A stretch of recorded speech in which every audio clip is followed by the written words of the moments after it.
I'm Dan Ackerman, and we are here taking a look at the Acer Aspire V7. Now, you may look at this rather unassuming 14-inch Ultrabook and say, it looks kind of drab, looks like it belongs maybe in an office cubicle. You would not be wrong. It's got a very kind of gray brushed metal look, black keys, also that little black around the screen bezel here, kind of two-tone. Nothing super exciting, but I was pretty impressed with what was under the hood in this particular review unit. We've got an Intel Core i7 CPU. It's got a big 1 terabyte hard drive that also has a small SSD cache to it. It's got a 1080p touchscreen, full 1920 by 1080.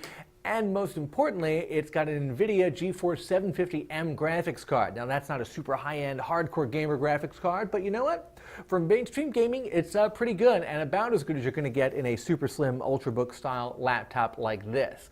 Now, that means this is a little bit more expensive than maybe what you'd expect to pay for something that's so kind of plain-looking. This configuration is, I think, $11.99, but there are several other pre-configured versions of the Aspire V7 that you can find. My favorite was about $8.99. You knock the hard drive down to 500 gigs, you knock the CPU down to a Core i5, but you keep that NVIDIA 750 graphics card.